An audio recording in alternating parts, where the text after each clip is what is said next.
คนเฮาทุกๆคนมันสิรวยมากเพียงใดก็ตามมีมากเพียงใดก็ตามถ้าบ่ฮู้จักพ่อล้วนแล้วแต่ถูกทั้งนั้นรวยขนาดใดมีมากขนาดใด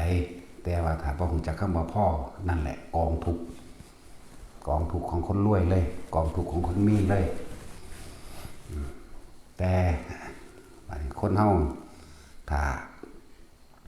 มันสิบ่มีอีหยังมากบ่สมบูรณ์แต่ฮู้จักคำว่าพ่อฮู้จักคำว่าอันนี้ควรอันนี้บ่ควร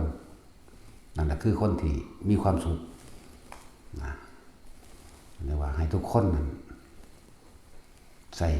ญาณทัศนะหรือมีความเห็นโลกนี้เป็นเพียงแค่ทางผ่านบ่ให้เขามายึดบ่ให้เขามาติดอยู่ในโลกอันนี้บ่ให้ไปยึดไปติดกับสิ่งที่มีบ่ให้ไปติดบ่ให้ไปยึดให้คิดว่ามันเป็นทางผ่านมันเบิดตัด โลกมีไว้เหยียบบ่ได้มีไว้แบกเดินก้าวข้ามไปให้มันพ้นให้มันถึงที่สุดออกจากโลกหนทางที่เป็นบันไดขั้นแรกคือทานคือการให้คือการช่วยเหลือคือการแบ่งปันท่านให้คนมีศีลบ่มีศีลกระชังอย่าไปคำนึงมันบางหันท่านให้สัตว์เดรัจฉานมีอานิสงส์ตั้งร้อยให้คนพาลสันดานหยาบมีตั้งพันให้คนมีศีลตั้งหมื่นให้คนทรงฌานเป็นแสนให้โสดาหาประมาณบ่ได้แต่ว่าเฮาสิบ่ยึดในผลใดๆทั้งสิ้นนั่นแหละจึงบอกว่าถ้าคำบ่ยึดมันก็ติดในโลกแต่ว่านี่เฮาให้ทานตั้งแต่สัตว์เดรัจฉานจนถึงพระพุทธเจ้าและสังฆทานวิหารทานธรรมทานอภัยทานบ่หยุดจักอย่างเข้าใจว่านั่นแหละมันจึงสิผ่านไปได้ มันได้ขั้นแรกเมื่อบ่มีความเข้าไปอยู่ปฏิดไปมีอยู่เข้าใจว่าไปมีอยู่มีอยู่กับท่านและอานิสงส์ของท่านเพื่อให้เป็นเศรษฐีเพื่อให้มีอำนาจเพื่อยศถาบรรดาศักดิ์หรือ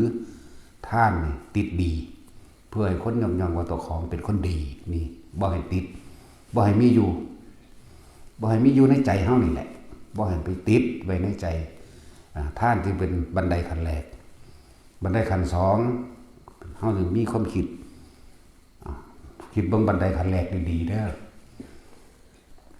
ท่านคือการให้คือการช่วยเหลือแบ่งปันให้ผู้อื่น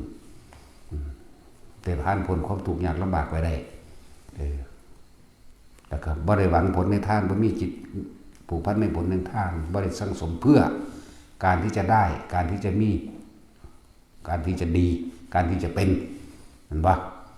แต่คนบ่มีจิตใจในความอยากได้อยากดีอยากมีอยากเป็นอย่างเดียวขึ้นว่าความโลภมันก็ลงมากระเด็นเห็นบ่ล่ะศีลคือการไม่ทำร้ายเบียดเบียนให้ผู้ใดผู้หนึ่งเสียชีวิตและทรัพย์สินตลอดทั้งคนและสัตว์เนี่ยนั่นแหละมีบันไดขั้นสองตั้งแต่เฮาให้ทานเฮาก็บ่ปรารถนาสิ่งใดเป็นเครื่องตอบแทนแล้วเราคำว่าการไม่เบียดเบียนทำร้ายผู้ใดผู้หนึ่งเสียชีวิตและทรัพย์สินตลอดทั้งมนุษย์และอมนุษย์คนและสัตว์แสดงว่าความโลภมันก็บ่มีเด้คนเฮาสิไปฆ่ากันคนเฮาสิไปลักปล้นจี้กันเพราะว่ามันมีความโลภมันบ่ซอยขาดไผเป็นได้ล่ะมันให้ทานบ่เป็นได้ล่ะน่ะเห็นบ่ล่ะเนกขัมมะคือการข่มจิตใจของเจ้าของเองไม่ให้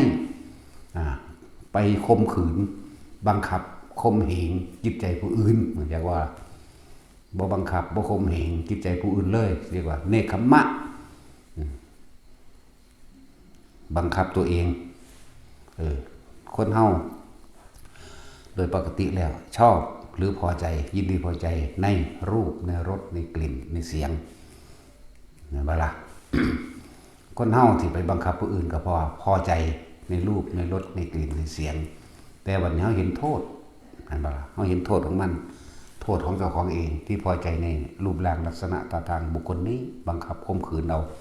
ก็มีข่มเหงเอาโดยเจ้าเล่ห์มันยาหลายแบบ แม่นสิอ้างตัวว่าบ่บังคับแต่ก็มีเจ้าเล่ห์บางอย่างก็เอิ้นว่าบังคับ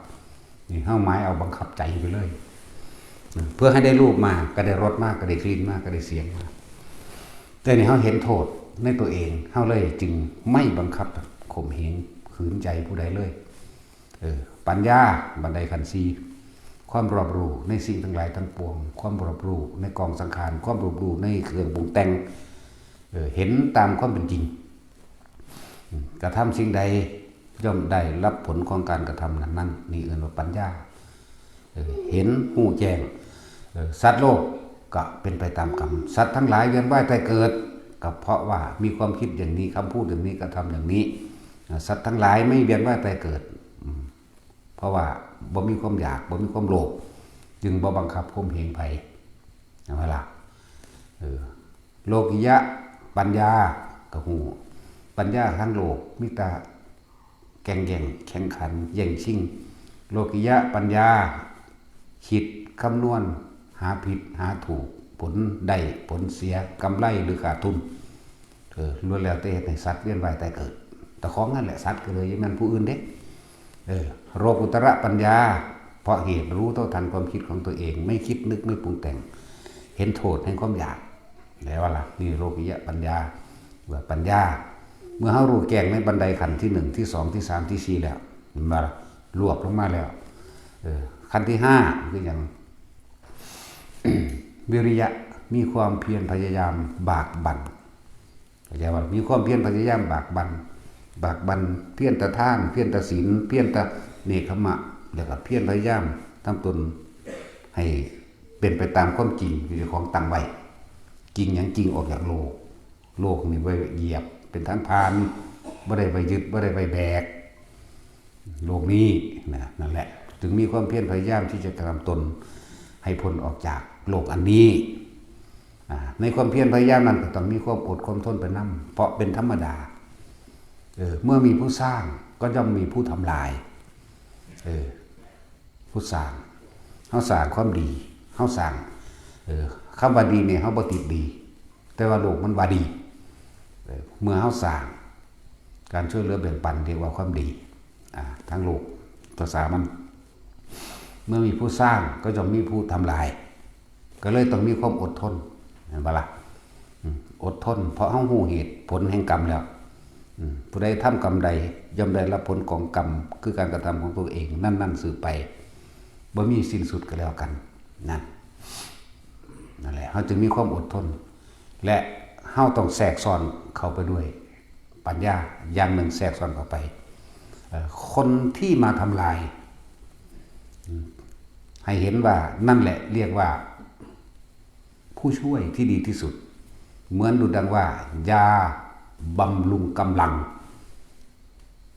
ทางไหนกำลังทั้งปัญญานั่นแหละกำลังกายก็ว่ากำลังวาจาก็ว่ากำลังใจก็ว่าให้เห็นเป็นดูดังว่านั่นแหละเป็นผู้ช่วยที่ดีที่สุดบ่ต้องไปมองเป็นศัตรูเด้ถ้าไม่มีพวกเขาพวกเราก็ไม่แข็งแกร่งถ้าไม่มีพวกเขาพวกเราก็ไม่รู้ถ้าไม่มีพวกเขาสติและปัญญาของพวกเขาก็ไม่เกิดนี่เลือกไปให้ค่าเขาเฉยให้ค่าเขายังดีหลวงตาอีพ่อยี่บัวนี่ที่บอกตลอดหลวงตาบัวทั้งหลายแล้วนั้นให้เป็นเห็นดึกดังว่าหินรับปัญญาเห็นปะล่ะแต่ของเฮานั่นก็ต่อยอดเอาจากเพิ่นนั่นแหละบ่แม่นอื่นดอกบ่อยากให้ซ้ำเพิ่นซื่อเดี๋ยวเขาสิว่าหลอกเลียนแบบตั้งแต่หน้าตาคือเขาก็ว่ากูเลียนแบบหรอกมึงนี่เนาะกูบ่ได้เลียนแบบ DNA เดียวกันเลือดเดียวกันกูก็บ่ได้อยากเกิดมาขี้ไล่คือเพิ่นดอกเนาะสั่นแล้วห่วยบอกแล้วได้ก็ได้ตัวเนาะเฮ็ดจังได๋มันเป็นมาแล้วแหมคือแผ่นดินนี่มันแยกกันบ่ออกเว้ยเลือดนี่มันสิไปแบ่งออกได้จังได๋มันเป็น DNA เดียวกันมาบ่แห้งหรอกแหละเพิ่นว่าสิ่งต่างๆที่เข้ามากระทบกระทั่งมาคัดมาขวางให้เห็นเป็นดุจดังว่าหินรับปัญญาแต่ว่าว่าให้มันเป็นดุจดังว่ายาชูกำลังใจแม่นบ่ล่ะถ้าเขาบ่มาทำลายเบียดเบียนเฮาก็บ่มีปัญญาสู้เขาเด้ใส่แต่ความซื่อสัตย์ย่านตะบาปมันบ่ นั่นว่าหลังเอาอย่างบาปเขาบ่เบ่งสั่นเด้มึงมาไล่กูขาแมงบ่ได้บาทนี่เดี๋ยวไปทำเขาคืออีพอจิบัวบานบ่แมนเด้เตะปากแมงหลุดหลายเรื่องหลายเล่าเด้ที่เขาอยู่กับอีพอจิบัวเขามาจกปืนยิงอยู่ใส่เขาตำรวจอันจิเก่งอยู่บนนั้นจับล็อกข้อเขาได้อย่าทำเขาอย่าทำเขาพะนะเฮากับกันเพิ่นไว้อยากให้เพิ่นไปไกลกูสิแล่นไปใส่บักหานจักบาทธรรมดาอย่าไปทำเขาโอ้ยอีพอต้องเอาแล้วหนีไปซะก่อนยังแล่นไปใส่บ่ทันเขาซ้ํเขาเอาไปตืบทั้งใดบ่หานหรือบ่ได้ตืบของเขา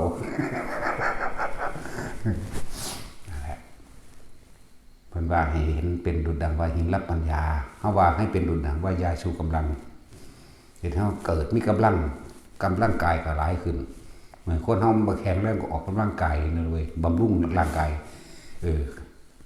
นั่นบ่ล่ะกำลังใจก็รุนแรงขึ้นว่ากูต้องจากว่าล่ะนั่นแหละมันก็มีความอดทนอยู่แต่ในความอดทนนั้นต้องประกอบไปด้วยปัญญาประกอบไปด้วยความรู้แจ้งประกอบไปด้วยว่าถ้าไม่มีพวกเขาเราก็ไม่แข็งแกร่งถ้าไม่มีพวกเขาเราก็ไม่มาถึงจุดนี้เห็นบ่นักสั่นตัวเฮาก็เลย ยกความดีให้เขาก็จบตัวเพราะว่าเฮาไม่ได้ทำเอาดียกความดีให้เขาเป็นดุจดังว่าบันไดให้เราก้าวข้ามขึ้นไปจริงหรือว่าจริงเด้อ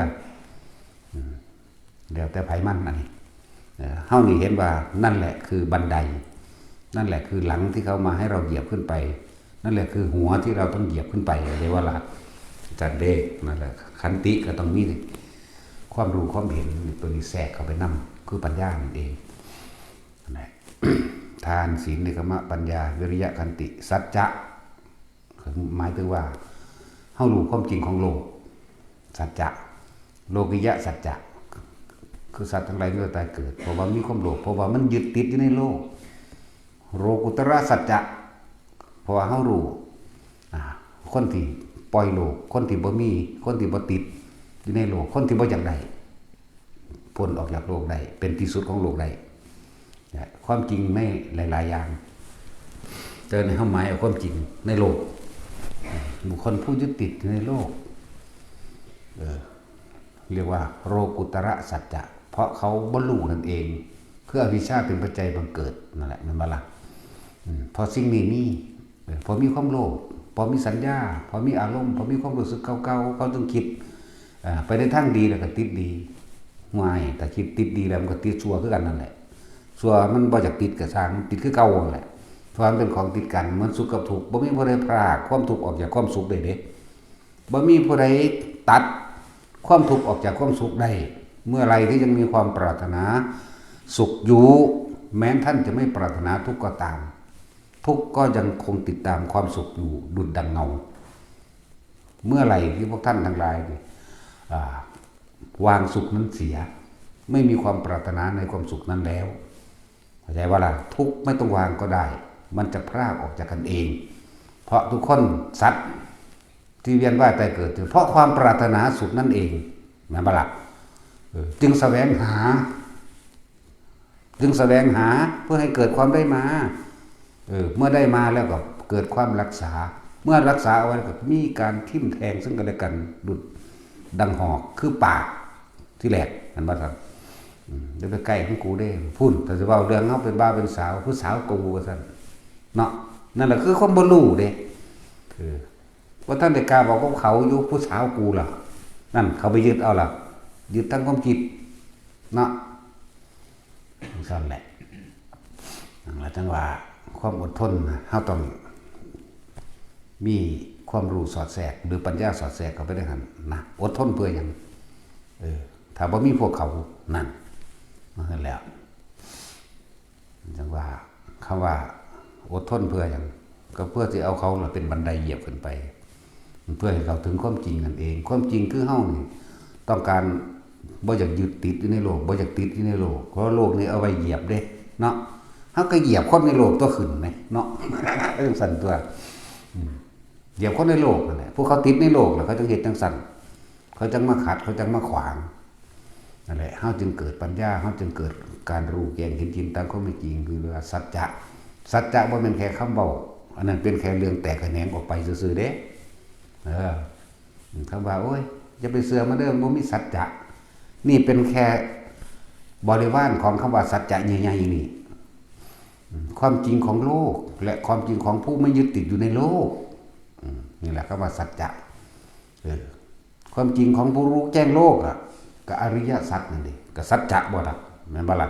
นี่คือความจริงทุกข์สมุทัยนิโรธมรรคนี่ผู้ที่เหยียบโลกนี่ก้าวผ่านไปสู่ความไม่กลับมาเกิดในโลกนี้อีกก็ต้องเหยียบเข้าในโลกผู้ใดมันติดอยู่ในโลกมันก็เฮ็ดชั่วเฮ็ดเลวแหละแม่นบ่ล่ะจังแล้วนั่นแหละคำว่าสัจจะ บ่แม่นแค่ว่าเรื่องรับปากกันเราเฮ็ดบ่ได้เด้อันของพวกนั้นมันบ่เที่ยงดอกแม่นบ่ล่ะมันบ่จีรั่งอย่างยืนดอกบางทีก็ตั้งใจไปอยู่แต่ว่ารถชนกันก่อนบ่ฮอดก็ได้ บางทีก็ตั้งใจไปหาอยู่สุวรรณนัดกันเวลานั้นเอาเที่ยงเจอกันอยู่อันร้านอาหารนั่นปั๊มนี่หรือบ้านนั้นหลังนี้พอต่อไปออกไปนั่นยังเหยียบตะปูซะไปบ่ได้ก็มี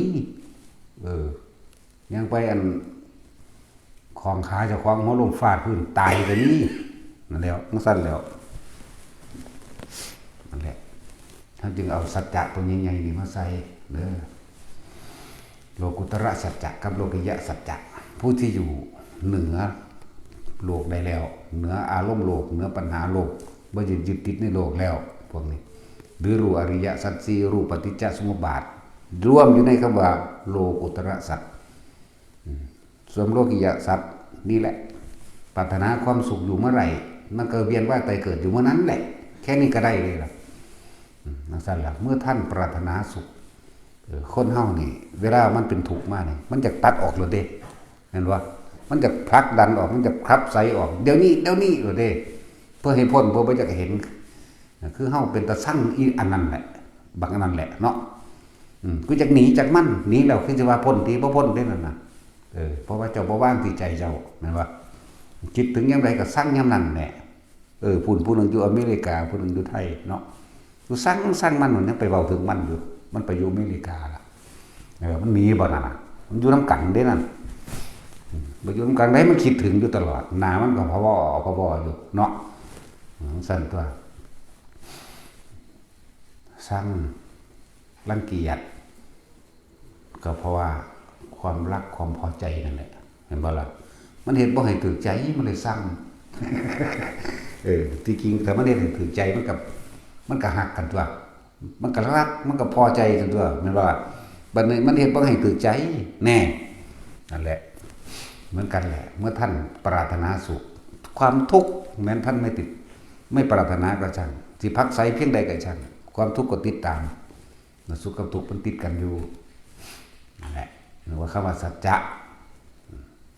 คำว่าอธิษฐานเมื่อเฮาฮู้สัจจะ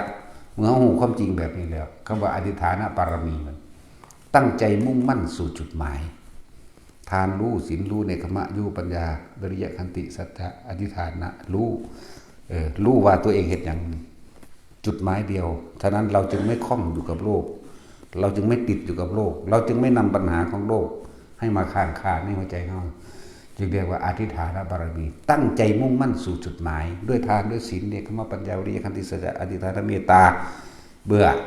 บัดนี้เฮาฮู้จักจุดหมายของเฮาแล้วเข้าใจบ่นี่อธิษฐานบารมีนี่เฮาก็ใช้ชีวิตแบบใดจึงจะมีชีวิตที่ไม่เดือดร้อนไม่วุ่นวายไม่ประกอบไปด้วยเรื่องต่างๆเข้ามาทำให้ก่อเกิดความกังวลก็ต้องใช้ชีวิตแบบเมตตาตัวเห็นไหมล่ะนั่นแหละเมตตาแต่เข้าถึงคำว่ารักใดที่จะเสมอด้วยรักตนไม่มีถ้าเรารักตนเองจริงๆแล้วเรา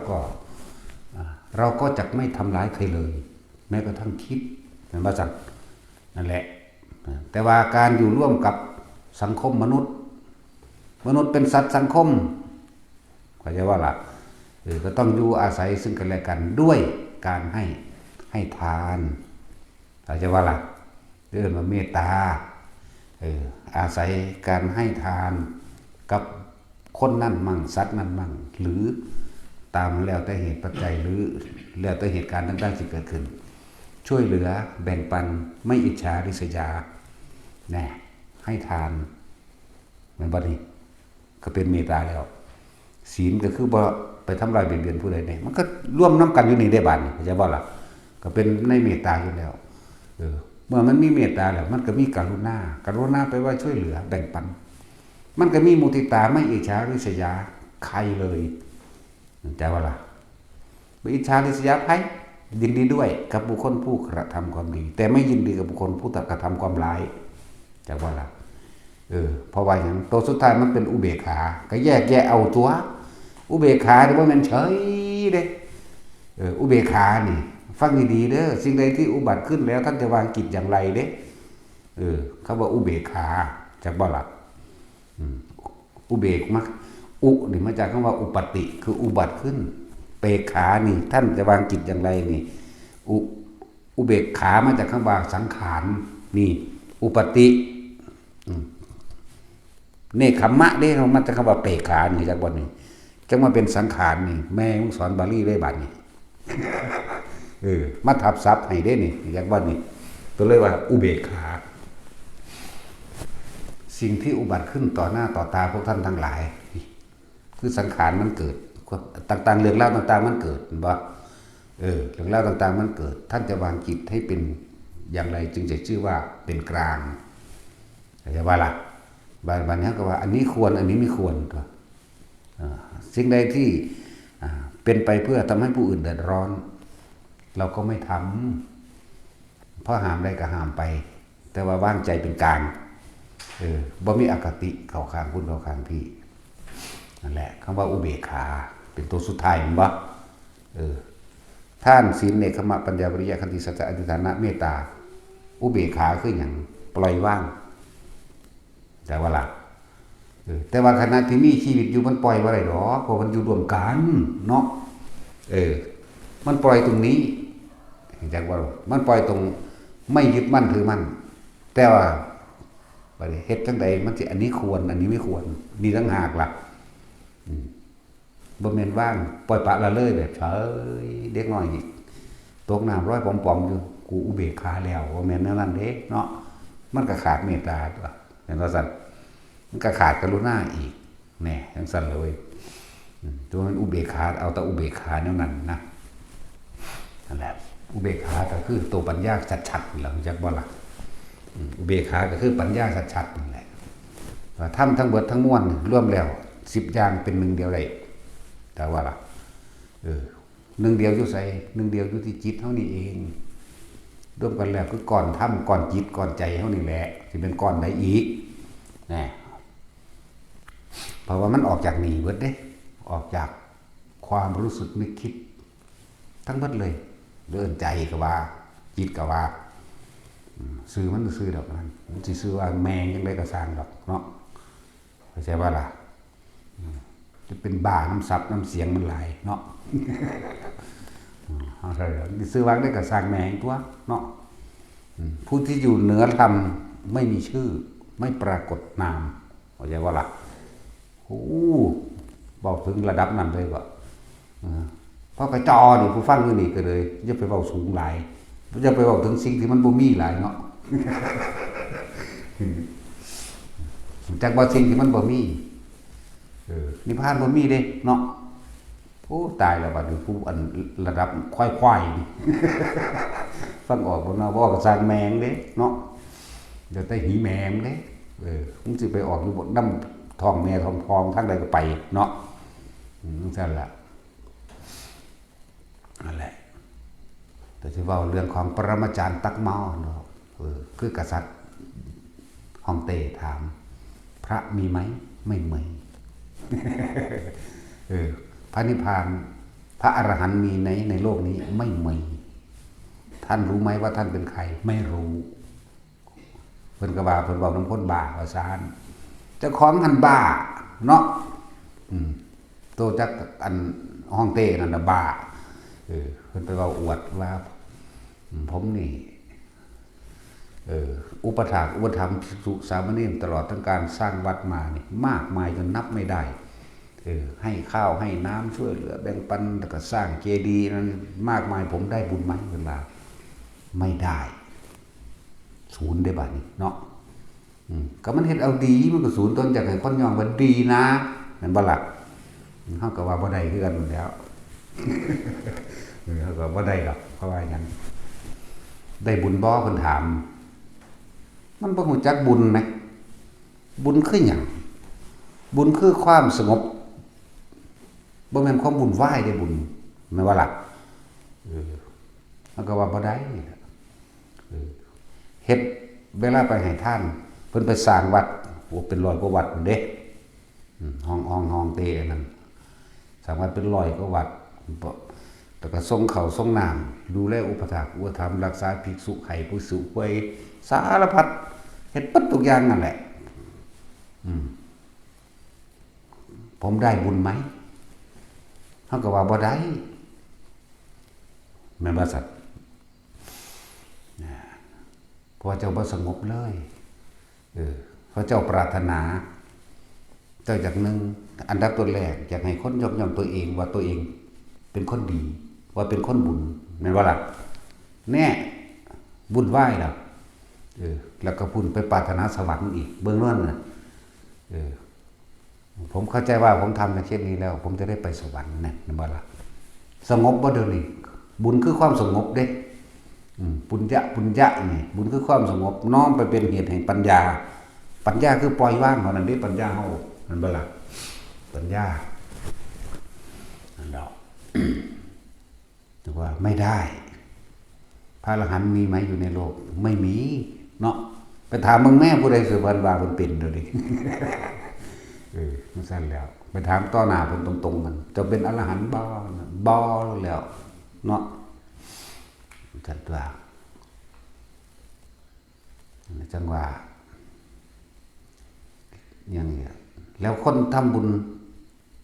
ที่ปรารถนาไปทั้งหลายนั้นเขาได้อะไรผู้ที่ถึงผู้ที่เข้าถึงบุญผู้ที่เข้าถึงบุญอันสัมปยุตไปด้วยปัญญานั้นปรารถนาความไม่ได้อะไรเลยไม่มีอะไรเลยแล้วก็ไม่เป็นอะไรเลยพุ่นเดมันธรรมดาเด้นั่นสั่นแหละเดี๋ยวพวกเขายังปรารถนาอย่างนี้ดีนั่นปะนั่นแล้วนี่คือว่าลัทธิเซนส์คือว่าเอาในหนังมาบอกอะไรแต่เขาเคยอ่านมาก่อนอยู่แล้วกันนะว่าเป็นหนังเรียกว่าอะไรว่าเป็นหนังเด้อเป็นเรื่องของจริงที่เขาสัมผัสมาได้เองแต่ว่ามันจะเกี่ยวกับหนังเพราะหนังมันก็สร้างมาจากเขาโคกนั่นแหละเขาโคกนั่นถ้าหนังสัมผัสใส่ความสนุกสนานเป็นน้ำมันกะบ่เบิ้งคนกับบ่เบิ้งเนาะสั่นแล้วสื่อจริงมันสื่อว่าจังใดหูจักบ่รู้เนาะเป็นลูกศิษย์ไผมันบ่รู้อีกนะว่าล่ะน้องสั่นลูกศิษย์พระกัสสปะน้องสั่นละเฮ้ยจักสิเป็นสั่นกับไผแล้วสึงหลึงบ่จักทีจักแดนหยังอยู่นี่เนาะตัดสินลงตัดสินนี่ล่ะคนมีสมองนี่พี่น้องกันกับยายคำใดคนหูหนวกมันจะคนหูหนวกบ่พวกเจ้าคืออันยายยังที่เราบวชซี่เราไปเฮ็ดครัวอยู่นะส่วนไหนไปยายหม่องเป็นยังเฮาคือให้แม่ซี่ผู้นี้เขาครัวเฮ็ดครัวได้เพราะว่าเราบ่มีหูแต่ยายพี่บ้านแล้วมีหูแล้วหัวอยู่ก็ใจคำว่าบ่มีหูวะบ่แม่นเราบ่หูยินเด้แต่ว่าเราบ่นำสิ่งที่คนนั้นคนนี้ติฉินนินทากล่าวตู่ว่าร้ายมาคิดต้องแปลฟังเพราะว่าพวกเจ้าหูกระทะอันนี้พวกเจ้ามันหูกระทะพวกเจ้ามันหนาก็แป้นปีกอีกนะแป้นปีกนี่ก็ว่าหนาแล้วเนาะผ พวกเจ้าเงาไหมเงาไม้ย่างก็บ่เอาอีกเด้เพราะว่ายังผุอยู่เอาไม้แดงซะไม่ที่แล้วปวกยานบุญพวกนี้เอาอีกอย่างที่มันแข็งๆซะไปหรือเงาไม่ที่ราคาสูงๆสั่นแหละมันราคาสูงมันเลยกัดบ่ได้เงาไม่ยุ่งเนาะมันแกนมันแล้วมันธรรมดาบ่เกิดมาเท่าไรล้านปีแล้วพวกเงาไม่พวกนี้ไม่ยุ่งไม่ยุ่งไม่ยังว่ายุ่งยากวุ่นวายไปเบิดพวกนี้เนาะพวกกะกัดบ่ได้บ่สะทกสะท้านและสะเทือนหยังพวกมันจังว่าโลกนี้ให้เป็นเพียงแค่ทางผ่านโลกนี้มีไว้เหยียบบันไดมันมีอยู่9ขั้นเรียกว่าทานศีลเนกขมะปัญญาวิริยะขันติสัจจะอธิษฐานเมตตาขันที่10บ่มีมันเป็นอุเบกขาเนาะท่านแล้ว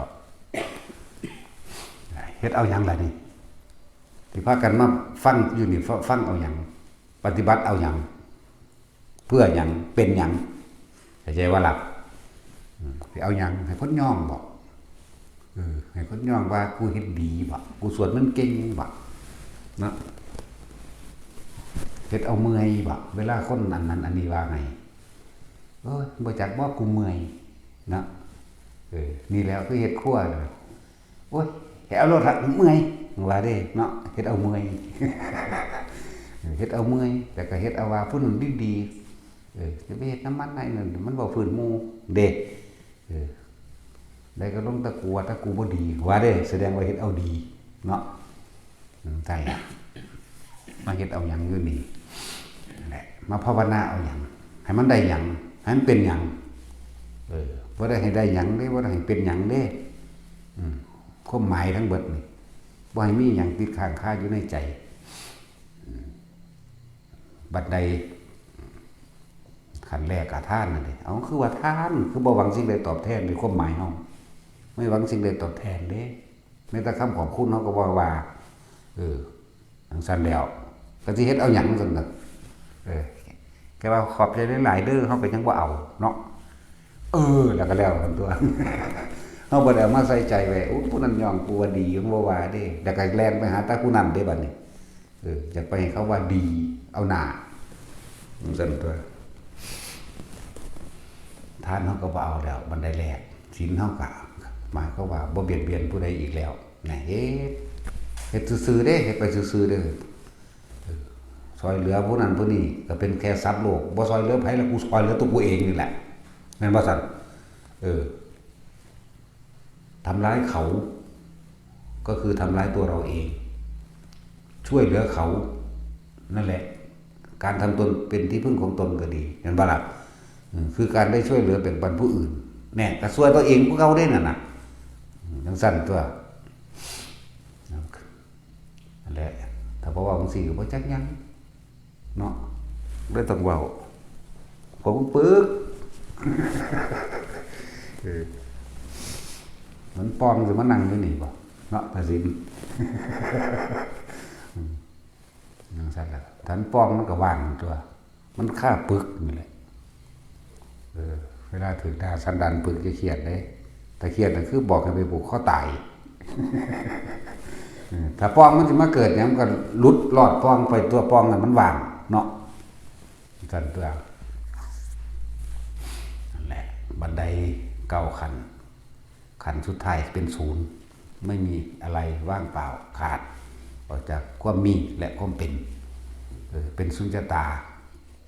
ความว่างหาประมาณบันไดเป็นสุญญตาวิโมกข์บ่ฮู้ว่ามันอยู่ไสเนาะสุญญตาขาดจากความยึดมั่นถือมั่นในรูปร่างกายตัวตนพร้อมในเบิดทุกรูปนั่นสุญญตาคำว่าสุญญะคือหยังมาจากคำว่าสัญญาสัญญากับอัตตาบวกกันจากบ่ล่ะนั่นแหละคำว่าสุญญตาก็มาจากคำว่าคนที่ยังถือว่ารูปร่างตัวตนเป็นของเจ้าของและสิ่งทั้งปวงก็เป็นของเจ้าของทั้งหมด ถึงมีความรู้สึกว่าสิ่งนั้นเป็นของเราร่างกายเป็นของเราคนนั้นเป็นของเราคนนี้เป็นของเราเรื่องสัญญาความรู้สึกว่าตัวเองเป็นเจ้าของมันเด้จริงๆเขาว่าบ่ได้เป็นเจ้าของเด้ทุกสิ่งทุกอย่างที่พวกเขาว่าเป็นกันเป็นบ่ายนี่เป็นทาสเหมือนบริษัทคือคนมันเป็นทาสเงินเนาะเป็นทาสเงินเป็นทาสชื่อเสียงเป็นทาสบ้านเป็นทาสสัตว์เลี้ยงเป็นทาสรถแม่นบ่เป็นทาสเบิดเนี่ยจังได๋เฮาสิเลิกทาสได้แม่นบ่ถ้าเฮาเลิกทาสบ่ได้เราต้องรอเวลารับโทษให้เฮาใส่เงินแม้บ่แม่นเงินใส่เฮาแม่นบ่ให้เฮาใส่รถแม้บ่แม่นรถใส่เฮาเฮาใส่บ้านบ่แม่นบ้านใส่เฮานั่นแหละให้เฮาใส่เครื่องนึ่งห่มบ่แม่นเครื่องนึ่งห่มใส่เฮาเครื่องนึ่งห่มประดับประดานั่นแหละคนเป็นทาสเครื่องนึ่งห่มประดับประดาเด้นะนั่นแล้วเสื้อได้งามๆซื้อมาใส่ราคาหรูๆอย่างแบรนด์เนมแบรนด์เนิ่มหามันแหละเป็นบ่ล่ะซื้อกระเป๋างามๆเครื่องประดับประดามันเสื้อเป็นได้ยี่ห้อนี่ว่าเด้ซุมื้อจักยี่ห้อแมงได้เนาะของเฮามีแต่ผ้าย้อมฝาดนะครับรถบัดนี้ตอนนี้เขากำลังนิยมยี่ห้อใดดังๆแพงๆเนี่ยอยากให้คนมาย้อมได้ล่ะแล้วเป็นทาสชื่อเสียงเนาะ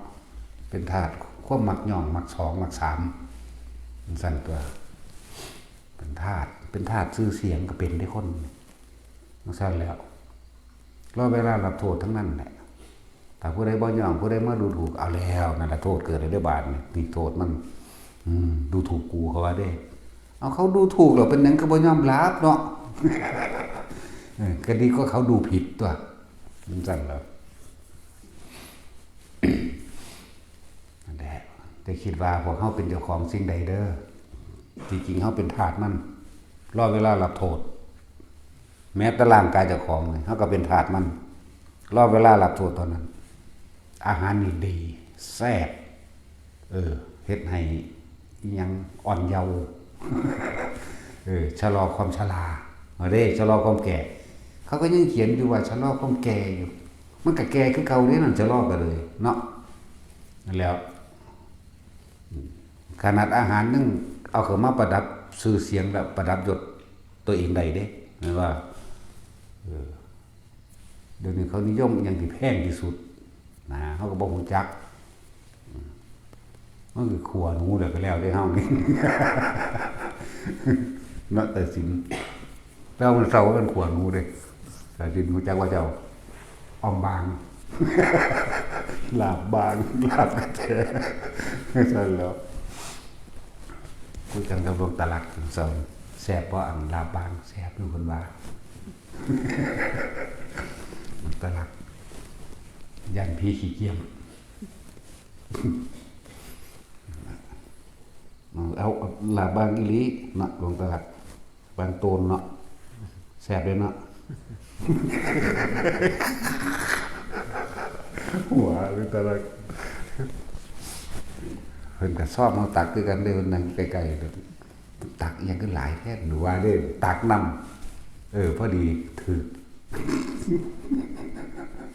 สั่นแล้วสมน้ำหนาตะปูสีนะมาว่าท่านกินตะปลาแห้งนั่นแหละคนเท่าๆนั่นเนาะอันปูสีกินปลาชิโกแห้งกว่าเจ้าบ่ได้กินลาบบางคือเขาหรอก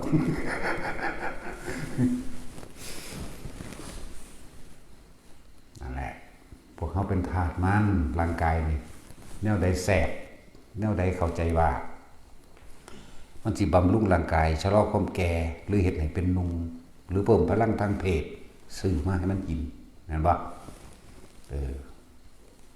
ซื้อมาให้มันกินนั่นเลยว่าเป็นทาสมันรอเวลารับโทษคือหยังป่วยคือเก่าโทษคือหยังเจ้าต้องหาเงินหลายกว่าเก่าอีกเนาะโทษเจ้าต้องออกแห้งหาเงินหลายขึ้นแล้วก็เจ้าก็ป่วยคือเก่าแล้วก็แก่คือเก่าแล้วเจ้าก็ตายคือเก่าร่างกายนี่มันบ่ได้มีบุญคุณกับไผเด้จักว่ามันเนรคุณคือเก่าพวกเจ้าหักมันเพียงใดก็ช่าง รักและทนุถนอมที่สุดก็คือร่างกายตัวเองนั่นไปก็ดีของผู้อื่นบ่ปานใดหรอกเนาะถ้าผัวกับเมียมันก็นั่นแหละความรักใคร่มันแม่นดอกว่าเจ้าจะไปมักเขาเนาะรักอันนี้ไว้ครอบครองเพื่อสนองตัณหาตนมันบ่บางคนเมียขึ้นมาวัดก็ว่ามามักผู้อื่นมักพระไม่ถ้าบ่มักพระมันสิมาบ่เนาะบอกผัวมันโลดแต่กูบ่มักกูสิมาบ่ปักปอกมึงก็ว่าจังซี่ตัวถ้าว่ามึงหักกูมึงคือบ่เอาให้เพิ่นว่ะเนาะถ้าว่ามึงหักกูมึงก็ให้กูมีความสุขและสบายมึงก็ยกกูให้เพิ่นในตัวอีบักฮานี่ก็ว่าแน่เว้ยหาแนวแก้ได้มั้ยเนาะเพิ่นเป็นตะแก้ตะผ่าให้เขา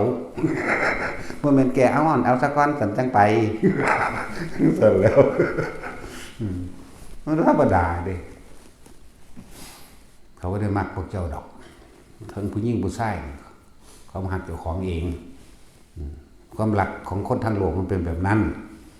รักเอาไว้เพื่อครอบครองให้อยู่ในโอวาทให้อยู่น้ำความต้องการของกูไว้สนองตัณหาตนเอง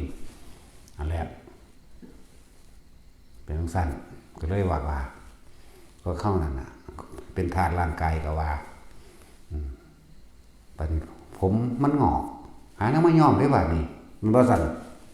ยายอมผมซุมื้อนี้เฮาก็จื้อบ่ได้จักแม่นหยังตะกี้เฮาก็พ้องจักตะออดาดออเดบหยังเบิ่เดี๋ยวนี้จักแม่นอีหยังผมมันล่วงก็บ่ยอมรับไปครับซื้อแนวมาปลูกเนาะโอ้ยโลนให้กูเบิดนะเถิดนี่กูรำคาญกูขี้คร้านโกนเนาะเว้ยมันสั่งบ่โลนเบิดแต่มันคร้านโกนเด้มันโลนตัวหังรอต้องสั่นตัวพวกบ่ยอมรับพวกนี้เนาะหาแนวมายอมไว้จังซั่นจังซี่มาฟอกมาอีหยังไว้ให้มันดำเงางามว่าเด้นี่มันก็นั่นไปเฒ่าไปตายมันสิไปใส่เด้จึงบอกว่าเฮาเป็นทาสเป็นหยังเฮาคือบ่เป็นเจ้านายมันเดี๋ยวนี้ใช้มันเป็นประโยชน์ตัวแม่นว่าครับเป็นทาสหยังมันก็ดอดอาหารก็หาให้กินดีๆเสื้อผ้าก็หาให้ใส่ดีๆเครื่องประดับประดาใส่ตุ่มหูมื้อนี้ใส่กล่องแขนหาแนวมาประดับประดากล่องแขนใส่ตุ่มหูนั่นนี่เนาะถ้าปากถ้าคิ้วถ้าตาคิ้วมีดีๆก็ไปถอนถิ่มเบิดเขียนเอาโอ้ยยังสั่นเลยลิ้วใส่เบิ่งนั่นซะนี่ถ้าสีมันอยากลบก็เติมเขาเอาอีกเนาะอีหามึงเดี๋ยวช่วยเก่ากันแหละเป็นธาตุมันเบิดถ้ามันจิตคือสิเป็นไวเป็นไอเนี่ยเขาไปหาซื้อยามาดมมาสูดดมอยู่คือเก่าเนาะเป็นธาตุมันคือเก่าประเด็นเพิ่นอยากให้มีชื่อเสียงขึ้นไปอีกก็ซื้อของที่มันมีราคาแพงๆที่ชาวโลกกำลังนิยมที่เขาโฆษณาเห็นบ่ล่ะวันนี้ก็ไปซื้อกันซอยซื้อแหวนมาประดับกันอีกเด้บ่จักเขาสิขามึงบ่หั่นเนาะจังซั่นแล้วมันแนวขาของเดินบ่จักจักอ้างว่าเจ้าของรวยเนาะจักอ้างว่าเจ้าของมีนั่นมีนี่แล้วเล็งเอาแต่ของตายนั่นถึงว่ารอเวลารับโทษเห็นบ่ล่ะซั่นตัวบางคนใส่แหวนนี่มันดึงตัดเอาซ้ำก็มีบางคนใส่สร้อยก็กระทกเอามันนั่นขาดแล้วก็ตบปากซะก่อนแต่ผู้หญิงเป็นใครแน่เชิงมันซะก่อนได้ศูนย์มักใส่หลายเอาสองอย่างเลยนั่นแล้วนั่นแหละรอเวลารับโทษเอาหักมันที่สุดก็คือร่างกายเจ้าของไงขึ้นมาอีกระดับนึงก็ไปหักผู้อื่นบัดนี้หักแบบใดหักไว้สนองตัณหาเจ้าของเด้หวงแหนรักมากที่สุดคือกายเจ้าของแล้วก็ไปหวงแหนร่างกายผู้อื่นเอาไว้สนองตัณหาเจ้าของแต่อันบ่พอใจมันขาทิ่มเด้อเห็นบ่ล่ะผู้หญิงผู้ชายก็ฆ่ากันในเบิดละซุมื้อนี้ตะกี้ก็ว่ากำลังของผู้หญิงมันบ่สู้มันก็ใส่ยาพิษเอาได้ตัวใส่ยาพิษบ่ใส่ปืนยิงเอานั่นมีดมันแทงตัดหำมันโดดมันคมเหงอยู่หลายบางทีโปตัดหำตัดสิทธิ์นี่นะแต่ว่าใครเนี่ยตัดสินแล้วเราบ่ได้แบบเจ้าสู้ดอกว่าเราบ่รอไปบังบ่เอาเนาะแต่จุ้ยมื้อนี้ก็ใครแน่เนาะ คือข่อยบ่ได้เด้ก็เอาแมงเบิดเด้ ก็เฮ็ดจังได๋ได้ซั่นเนาะมันเป็นแบบนี้นั่นแหละพวกเฮาเป็นทาสร่างกายเจ้าของบ่พอแล้วรอเวลาลงโทษบ่พอดอกยังไปเป็นทาสผู้อื่นอีกรอเวลาลงโทษจากผู้อื่นอีกจังซั่นแล้วอาหารยารักษาโรคหมู่นี้อันยาอันใดมันดีบำรุงอันใดมันดีซื้อมาอันบ่ล่ะเครื่องนุ่งห่มเครื่องประดับประดาซื้อมาที่อยู่อาศัยก็เป็นทาสคือกันเด้มีใหญ่เท่าใดล่ะก็บ่พอแม่นบ่ซั่นเป็นทาสบ่ล่ะหมายถึงที่ดินกระทางที่อยู่อาศัยนี่เป็นที่ดินที่สร้างบ้านหรือที่เพียงแค่ทำมาหากินบ่พอเอากู50 ไร่แล้ว60 ไร่ไปเลยบางหันก็งามมื้อนี้ก็งามหาเงินซื้อเอาอีกพอโกงได้ก็โกงพอฆ่าได้ก็ฆ่าพอเบียดเบียนเอาก็ฆ่าก็เบียดเบียนเอามีวิธีใดเฮ็ดได้เอาเบิดนั่นแหละเอิ้นว่าเป็นทาสรอเวลารับโทษกรรมมันใดที่พวกเจ้าเฮ็ดไว้มันฝังไว้ในความรู้สึกพวกเจ้ามันเป็นสัญญาไว้แล้วนั่นแหละ มันเป็นสัญญาอารมณ์แห่งความรู้สึกเจ้าของมันบ่มีลืมกันแล้วกันนะอันใดที่เฮ็ดไว้นั่นน่ะโดยเฉพาะความเลวบ่ลืมง่ายเด้อันแนวดีๆนี่ขอรอแค่เรื่อยๆนี่เฮาทานเฮาใส่บาตรน่ะตามซุมื้อส่วนมากบ่ค่อยจดจำมาระลึกแต่ว่าอันใดที่ผิดใจแม้เพียงครั้งเดียวนี่นิดหน่อยก็ช่างเก็บมาคนคือพวกเฮาเดี๋ยวนี้มักสิไปเวลาอันมีคนมาว่าให้มักสิไปอธิบายเขาฟังเด้คืออยากให้เขาเข้าใจเจ้าของว่าตัวเองทำดีทำประโยชน์นะว่าบ่จำเป็นเลยเฮ็ดไปเถอะสัจจะคือความจริงอันนึงที่เฮาทำไว้มันสิปกคลุมคุ้มครองเฮาเองบ่ต้องย้านเฮามั่นใจในสัจจะมั่นใจในความจริงในสิ่งที่เฮาทำเฮาบ่ได้ทำความดีนี่เพื่อสิเอาคำสรรเสริญเด้เพื่อสิเอาโล่รางวัลก็บ่แม่นเพื่อสิเป็นหยังก็บ่แม่นอีกนี่ต่างหากล่ะแล้วเหมือนเท่ามาคะมานกนี่นั่นแล้วเมื่อมีผู้สร้างก็จะมีผู้ทำลายแต่ให้มองผู้ทำลายนั้นเป็นดุจดังว่าเป็นบันไดให้เราเหยียบเป็นดุจดังว่าอย่าชูกำลังให้เกิดความเพียรให้เกิดความพยายามกว่าเก่าอีกเกิดความทนเกิดสติมากขึ้นเก่าอีกตัวหรือเป็นดุจว่าหินรับปัญญานี่อีพ่อใหญ่บัวเพิ่นว่าอีพ่อใหญ่บัวบันตากจังว่าให้มองไปแบบนี้ แต่ละคนเขาบ่ได้เฮ็ดเอาเพื่อหยังเพื่อสิเป็นหยังนั่นแหละจังว่าแต่ละคนพวกเฮาพากันเป็นทาสสิ่งที่สำคัญสูงสุดเพิ่นก็บอกไว้อาหารแต่ว่าจะเป็นทาสอาหารยารักษาโรคแต่ว่าจะเป็นทาสยารักษาโรคเครื่องนุ่งห่มตลอดทั้งเครื่องประดับประดาน่ะมันรวมเป็นในหันแหละแต่ว่าจะเป็นทาสมันที่อยู่อาศัยก็จะเป็นทาสมันให้มันเป็นทาสเฮาเพิ่นสอนหมู่พระอยู่นี่4อย่างเพิ่นก็สอนมันว่าปฏิสังขายโยนิโสจิวรังปฏิเสวามิอิหยังเราจะใช้ผ้านี้ผืนนี้นุ่งห่มเพื่อปิดบังกายเพื่อให้ปิดบังอวัยวะอันน่ารังเกียจอันน่าอายป้องกันเหลือบยุงร้อนและหนาวนี่แค่นี้นึงเด้แล้วก็เหลือร่างกายนี่ยังอัตภาพให้เป็นไปในการสร้างประโยชน์ตนประโยชน์โลกบัดนี้ปฏิสังขายโยนิโสปินทปาตังเราจะกินอาหารนี้เพื่อยังอัตภาพให้เป็นไปเพื่อยังความหิวไม่เกิดขึ้นตอนนึงนึงเด้เพื่อบ่ให้มีโรคมากกว่ากินทีเดียวบ่ค่อยมีโรคเด้พอกินหลายๆเถื่อสังเกตบางโดดเที่ยวกันไปโรงพยาบาลเดี๋ยวกันนักหวานเห็นบ่โรคนักหวานความดันต่ำความดันสูงมะเร็งนั่นมะเร็งนี่ไม่ตลกเนาะเฮาคือบ่มีโรคเด้อเพราะกินทีเดียว ถึงสั่นก็บ่ค่อยป่วยเด้ล่ะนั่นแหละนี่ถ้าเพิ่นพิจารณาเห็นว่าพระพุทธเจ้าสอนไว้ก็4อย่างของ4อย่างคือกันสำหรับมนุษย์ทั้งหลายอาหารจะรักษาโรคของมนุษย์ที่อยู่อาศัยก็เหมือนกันกับพระนี่แหละบัดนี้พระก็เหมือนกันเพิ่นให้พิจารณาพระนี่ แค่ว่ามันป้องกันเหลือบยุ่งแล้วก็ป้องกันปิดบังอวัยวะอันบ่สมควรจะออกไปโชว์ซื่อๆไหมนั่นว่าซั่นเพราะนี่นึงได้ล่ะว่าได้ยังได้ยังอัตภาพไว้เพื่อการสร้างคุณงามความดีเด้ให้ร่างกายนี่ให้มันเป็นธาตุเฮ้าไหมธาตุความดีไหมมันบ่เป็นธาตุความเลวบ่เป็นธาตุแบบนั้นอาหารเฮาก็กินไปเพื่อว่ายังอัตภาพไม่ไปเพื่ออยู่รอความแก่และความตายได้แล้วมันมีหยังได้ล่ะบ่ซั่นแต่ว่าใส่ร่างกายนี่มันคุ้มค่ายารักษาโรคก็เหมือนกันเพียงแค่ว่าบำบัดเวทนาเท่านี้ถึงได้เพิ่นบ่ได้ว่าให้รักษาขาดเด้ล่ะแต่มันดีๆเด้อมันเสนาสนังปฏิเสวามิคือหยังนั้นที่อยู่อาศั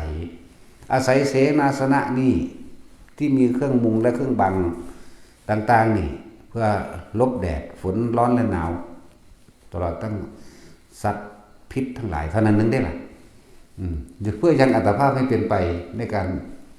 สร้างคุณประโยชน์คุณงามความดีให้แก่โลกนี่นึงได้เหมือนกันแหละคนสอนโลกก็ว่าอาหารจะรักษาโรคคนหมู่ที่อยู่อาศัยผักก็คือกันเอาแล้วเป็นทางคือมีการพิจารณากันเหมือนคนทั้งโลกเสื้อผ้าหน้าแพร่สีเขียวสีเหลืองสีแดงสีแหลกสารพัดดอกไม้ไล่สีร่วมมิตรเนาะ อาหารก็กินอีมะลึงทื่นๆเข้าไปกินเข้าไปกินไปป่วยกินไปตายนั่นแหละมันที่กินซ้ำไหนเดี๋ยวนี้เนาะมันที่จานละ10,000 20,000ก็กินโลดกินแค่อิ่มนั่นแหละพวกเขาก็กินแค่อิ่มเหมือนกันมันกินทีเดียวซ้ำนั่นแหละจะว่าจะไปเป็นทาสมันพวกเขาไปเป็นทาสอาหารทาสยารักษาโรคขาดทุนหุ้มและทาสที่อยู่อาศัยมันบ่แม่นแค่นั้นได้คนคำว่าสาและเลวนี่โหดเหี้ยมและโหดร้ายยิ่งกว่าสัตว์เด้แต่บ่ถาดอาหารมักอันนี้ได้สั่งขาเอาหรือไปหาล่าด้วยตนเองหรือถ้ามีเงินสั่งเอาซื้อเอาแบบแพงๆเลยถาดอาหารบ่แม่นแค่ว่ารสชาติอาหารบ่ถูกใจตบปากเขาก็มีเด้แม่นว่าแม้กระทั่งพุ่นอันร้านอาหารบริการบ่ดีก็ไปพังร้านเขาก็มีเด้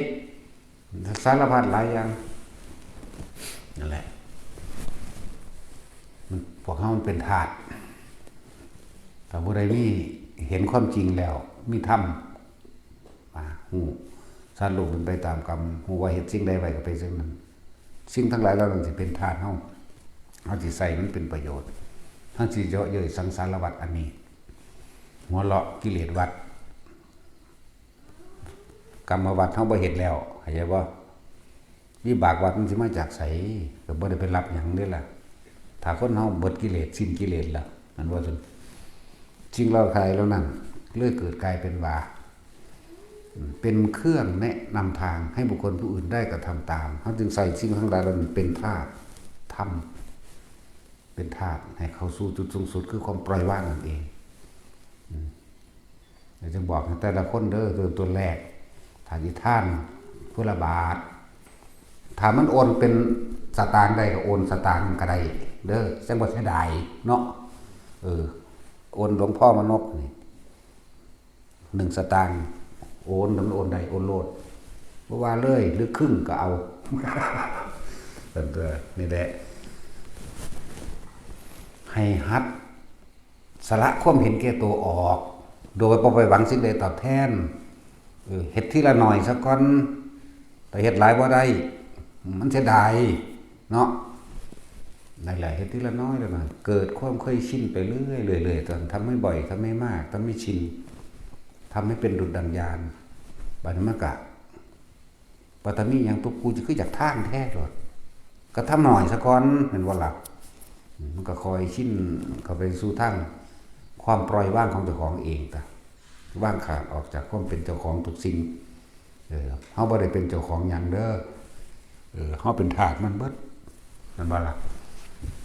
นั่นแหละ เป็นเฮาก็สามารถหัวเราะกับกิเลสทั้งหลายได้ตัวกิเลส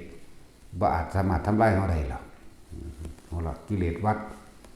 นั่นแหละตัวสกัดจากกันเฮาก็ต้องเป็นทาสมันเบิดนั่นแหละ เมื่อมีความอยากใดอยากดีอยากมีอยากเป็นในกองการกิเลสทั้งหลายในรูปในรสในกลิ่นในเสียงเบิดทุกอย่างนั่นแหละรวมเราได้เข้ามารูปรสกลิ่นเสียงนี่อยู่ในกองการนั่นแหละเลื่อนกิเลสจากใดบุคคลสัตว์สิ่งของนั่นแหละกองกิเลสก็ดีถ้าจะไล่ไปเบิดนั่นนะเพิ่นก็ไล่ให้ไปโดยเบื้องต้นมีอยู่1,500กิเลส1,500อย่างตัณหา108มีมาแล้วตะกามตัณหามีมาแล้วตั้งแต่อดีตในอดีตและอนาคตและปัจจุบันจากบาลา36อันออกจากตาหูจมูกลิ้นกายใจเห็นบ่บัดนี้รูปรสกลิ่นเสียงสัมผัสอารมณ์ความรู้สึกเป็น6มันบ่ที่มีมาแล้วในอดีต36เราคนเฮาส่วนมากบ่ค่อยอยู่ปัจจุบันมันจะปรุงไปอนาคตหอยได้เป็นอย่างนี้หรือได้ยิ่งกว่านี้อดีต36อนาคต36ปรุงออกจากปัจจุบัน36แต่ไม่รู้ปัจจุบันมันเลยเป็นเท่าไหร่108ไล่สุดคูณบัก36เบิ่งได้เป็นหยังเดี๋ยวนี้36 1เป็น36 36 3เป็น108ก็แม่นบ่เนาะจักเนาะก็ไผแล้วตั้งแต่คู่กันอีหยังคณิตศาสตร์ไล่บ่ได้เด้เนาะเฮาก็ได้ซำนี้ล่ะไล่ได้ซำนี้ล่ะ36 2เป็นเท่าใดก็สิ72แม่นบ่ตีเฮ็ดซึ้งลึงแบบตอนม่วนนิ่มม่วนนิ่มทำเป็นรู้ดี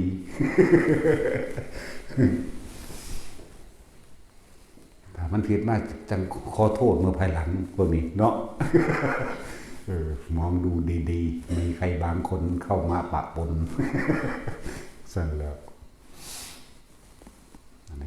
แต่ว่าพิจารณาเจ้าของเบิ่งดีๆเฮาสิเป็นทาสทุกสรรพสิ่งอยู่ในนี้หรือเฮาสิเป็นนายมันเฮาสิใส่มันเพื่อให้เกิดประโยชน์หรือเฮาสิลอยรับโทษจากความอยากได้อะไรอย่างไรตัวคนเวียนหน้าดีๆหลายอันหลายแบบที่แสดงแนะนำมานี่ก็เพื่อให้สละความเห็นแก่ตัวนั่นแหละมีอย่างละสุญญตาให้มันขาดออกจากความเห็นแก่ตัวขาดออกจากคำว่านี่ของกูขาดออกจากความเป็นตัวตนให้มันถึงคำว่าสุญญตามันมาจากสัญญาได้อารมณ์ความรู้สึกว่านี่เป็นของเรานั่นเป็นของเราเห็นว่าล่ะสั้นแล้วแต่ว่าท่านได้กันอยู่กับผัวกูเมียกูหรออันผู้สาวกูผู้บ่าวกูหรอเนาะแต่ต้นแรกกับพ่อกูแม่กูเด้นี่คำว่ากูมันมาตลอดแล้วนี่เนาะบัดนี้ก็กูน้องกูอายกูไปเด้บัดนี้ก็เป็นพี่น้องกูเป็นลุงป้าอาอาวกูนี่มันมาตลอดด้วยสัญญาตัวนี้แม่นบ่ล่ะมันเป็นความรู้สึกว่าของกูตระกูลกูได้บัดนี้ตระกูลพ่อตระกูลแม่ได้บัดนี้ก็เอามายกอ้างอวดกันข่มเหงกันก็มีเด้ขนาดนี้มูเป็นตำรวจซื้อก็มาเอามาอ้างข่มเหงคนเด้เนาะมันจะซอยหามึงได้หยังพวกตายภาคนั่นเนาะตัวมันเองก็ยังเอาตัวบ่รอดอยู่ แต่ว่าคนมันอยากข่มเหงกันอยากว่าเอามาอ้างอีหลีเด้บ่ต้องห่วงหมู่เฮาเป็นตำรวจว่าซ่านความผิดนั้นมันเต็มหัวมันอัญญะอยู่จะเอามาอ้างอีหยังในสุดท้ายแล้วเขาบ่ซอยเจ้าดอกแต่บ่จ้างเนาะละสินพวกขับรถจักเบิดนั่นแหละบ่มีหยังผิดจักอย่างก็สร้างขับรถชวิตวาดหวาดเสียวพวกหลังมันก็ยังเอามาแต่เจ๊อยู่คุณ400แต่เจ๊อยู่นี่200มึงปรับกูโลดพวกใดก็สร้างบัดนี้กูทื่นแมงเบิดนั่นแหละพวกสูบ่จับสูเนาะโจรมันบ่กล้าจับโจรมันรู้กันเนาะนั่นซั่นแหละบัดนี้พอความจริงคนบ่มักเด้เนาะกูสร้างคนแล้วกูบ่แม่นคนเนาะตัดสินแล้วแต่สิเว้าไปเด้แล้วแต่ฮีแมงบ่ได้สิให้ความหมายแนวใดเด้เสร็จแล้วคิดเบิ่งดีๆที่พาเฮ็ดอยู่นี่เบิดทุกอย่างบ่ว่าเรื่องการให้ทานจะไปหวังผลในทานอย่าไปสั่งสมความอยากใดนั่นอยากเป็นนี่เถอะนะเฮ็ดไปเถอะทานศีลภาวนานี่ท่านก็ขอให้เฮ็ดทีละเล็กทีละน้อยขอไปเรื่อยให้มันขาดจากความเป็นเจ้าของตัว ก็ยังว่าคำว่าบ่เสียดายแม่นี่แม่ความความหมายมันแม่บาท1 2 บาทโอ๊ยน้อยๆนึงดอกเลยบ่เสียดายแม่นบ่ซั่นมันก็ขาดจากความเห็นแก่ตัวขาดจากความเป็นเจ้าของตัวก็ให้หลายๆแน่เนาะโอ้ยสาธุเด้อโดดแล้วเอาไปแลกนั่นแลกนี่เห็นบ่แลกสิ่งที่เจ้าของอยากได้นั่นเด้อล่ะอันซั่นตัวถ้าเฮ็ดหลายมันก็มาทวงอีกต่างหากกุฏิหลังนี่กูเฮ็ดนั่นศาลานี่หลังคากูมุงเด้นะบ่อน้ำว่างั้นกูเป็นผู้ขุดเด้กูออกเงินหลายรถคันนี้กูถวายเพิ่นเด้นั่นเป็นเจ้าของอยู่เด้นั่นเข้าใจแล้วว่านี่พญาคอนจะปึกหลายตึกตะกี้ไปทำบุญบางหันบางนี้บางหันก็50,000มื้อนี้ก็แสนบัดหาเฮานะ200นึงโอ้ยนั่นสั่นแล้ว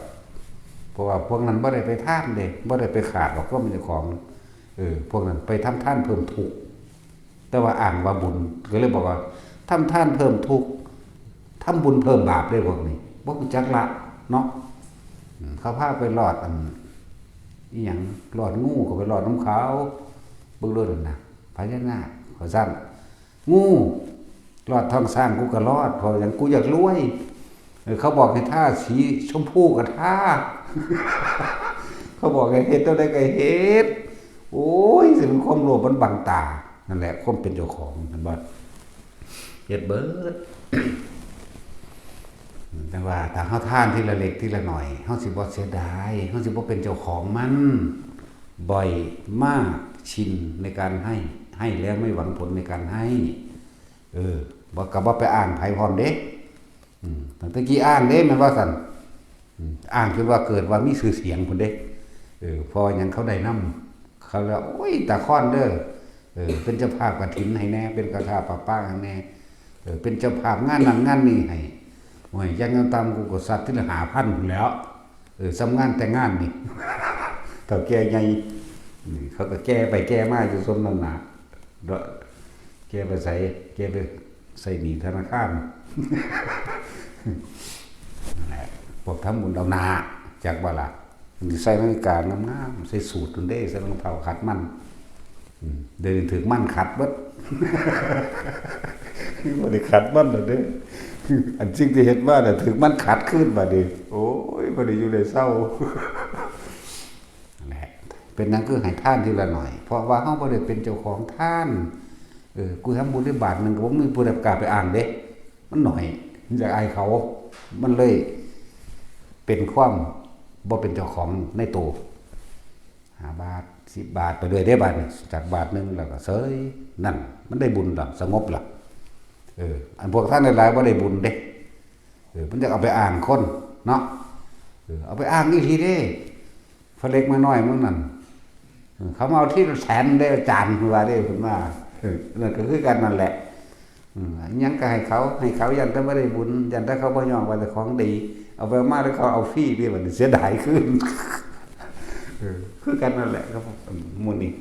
เขาบ่เป็นหนี้คือพญาคอนแต่ว่าหาเงินเก่งหาจังได๋หาไปเป็นหนี้เนาะดังซั่นแล้วหาเท่าใดหันทุกข์พอเล็กน้อยก็คือกันนั่นแหละบัดมาหาเฮาก็ที่ละ200เท่านั้นแหละมันก็เลยบัดไปมื้ออื่นก็ที่ละเป็นแสนก็ให้เขาเด้โอ้ยมันเว้าไปเด้เว้าอ่างเฮาบัดความจริงมาหาเฮาคือเลยน้อยนึงแค่ตัวบ่พุ่นละบาทนั่นแหละนี่แหละทั้งว่าแต่ละคนอย่าไปงมง่ายในคำเชิญชวนว่าพวกเจ้าเฮ็ดหลายได้หลายก็จริงอยู่แต่ว่ามันคนละเจตนาและจุดหมายกันว่าเฮ็ดหลายได้หลายแต่มันเฮ็ดหลายบ่ได้เลยที่มันบ่ตรงเป้าตรงที่ว่าเขาย่องเอาหน้าใหญ่นั่นว่าซั่นเขาย่องเอาตะหน่อใหญ่เอาไปอวดอ้างคนไปทั้งใดผู้ใดก็นับหน้าถือตาเพราะว่าเขาได้นำนั่นว่าซั่นนั่นแล้วอันนี้เป็นเจ้าภาพอันนั้นให้แน่เด้อแห่งนี้เด้อเอาบ่ยากหรอกเอา50,000นะผู้ใดก็รู้จักเด้นั่นล่ะ ถ้าเขาเอานั่นนี่ให้ห้วยมึงบ่จักว่ากูเป็นไผเฮ้ยซ้ำสู่ทำซ้ำนี่ว่าเด้กูเฮ็ดมาแล้วมึงละ50,000มึงละแสนนั่นมันอ่านมันบ่เป็นบุญมันบ่สงบบุญคือความสงบเย็นไม่กระวนกระวายไม่เร่าร้อนไม่กัดกร่อนหัวใจเวลามีผู้ใดเว้าหยังให้ก็สร้างคนท่านชื่อละบาทนะบาท2 บาท5 บาทเฉยผิดบ่ได้ร้อนกังวลในคนที่ดูถูกเพราะว่าหยังมันบ่เอาไปอ้างเนาะทำบาทนึงเด้ออ่านอยู่บ่เดี๋ยวนี้บ่เห็นไผอ่านเด้จังซั่นแล้วถ้าว่าทำหลายๆมันจะอ่านนี่ให้ทานหลายๆเอานี่โรงเรียนมาขอให้50,000นั่นอ่านได้นั่นน่ะเนาะแต่ถ้าเรียนมาขอเจ้าบาทนึงก็บ่ว่าเด้มันอยากอายมันเลยเกิดกลายเป็นความให้ทานแบบได้บุญบ่รู้โตพวกนี้จังซั่นแล้วนั่นได้เป็นว่าทุกคนเฮ็ดแบบนี้ค่อยๆเฮ็ดไปทุกสิ่งทุกอย่างล้วนแล้วแต่เป็นกุศโลบายให้พวกเจ้าละความเป็นเจ้าของละอัตตาตัวตนจะไปเป็นทาสมันทาสบุญก็มีเด้ ก็ทั้งสิ้นแล้วแล้วท่านครับบ่ให้หวังจังซี่แม้กระทั่งการเฮ็ดผ้าป่าโบราณเฮาพาเฮ็ดนี่แหละคนเฮาบ่ได้รู้จักวิธีว่าตัวเองต้องเป็นผู้นำเจ้าของเองตัวเองต้องเป็นประธานในตนเองบ่เป็นรอให้ผู้อื่นนำเนี่ยผ้าป่าโอ้ยบ่มีเงินหลายบ่ได้เป็นเจ้าภาพคือเขาล่อให้มีบ่ได้เบิ่งนำแต่ว่านี่เฮาให้มาผ้าพุ่นละผืนนี่แล้วเป็นเรื่องของผ้าป่าบ่แม่นเรื่องเงินถ้าเงินก็เอาอยากบ่ล่ะ นี่มันเป็นบริวารอันนั้นนั่นแหละเจ้าอยากเป็นเจ้าภาพผ้าป่าเจ้าภาพกฐินจังซี่มาให้เจ้าถวายคิดนึกในใจดอกว่างผ้าไปในป่าเลยแล้วบ่ก็บ่ไปจำเพาะเจาะจงกับพระองค์ใดองค์หนึ่งอีก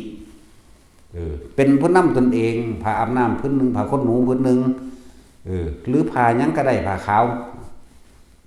คาศอกคาแขนหรือผ้าเสดาได้ทั้งนั้นนี่เป็นผู้นำตัวเองหัดเป็นผู้นำตนเองนั่นแหละบ่แม่นล่อความหวังจากผู้อื่นพระเหตุพระธรรมนี่ก็จุดหนึ่งพวกเจ้าก็ได้ฟังธรรมอันนี้นำนี่เด้พวกเจ้าจะได้รู้ความจริงหลายอย่างที่ตัวพวกเจ้าเองเป็นบาปเป็นม่านั่นแหละเนาะเป็นบาปมาแล้วอยากว่าอย่างสั้นตัวนี่คือศัพท์หนึ่งเวลากูดีหาว่ากูบาเวลากูบาหาว่ากูดีเนาะจักว่าล่ะปัญญาคอดเราเป็นบามาแล้วเด้แต่ว่าเขาว่าดีอย่างสั้นแล้วแต่เขาย่องๆไว้เบิดหน้าขึ้นจกให้รู้แล้วที่ละ10,000 20,000มึงเด้นั่นแหละเขาก็ว่าดียังสั้นดียังสิเด้นั่นแหละเป็นบาจักว่าล่ะทั้งว่านั่นแหละคนบ่รู้ต้องเอาอาศัยการฟังจากก่อนสิ่งที่ตัวเองเฮ็ดมาผิดหรือถูกไม่รู้จริงหรือปลอมไม่รู้บ่จักหยังเฮ็ดไปจังซั่นแหละเรียกว่าแม้กระทั่งบ่บุญก็บ่ให้เป็นทาสบุญเด้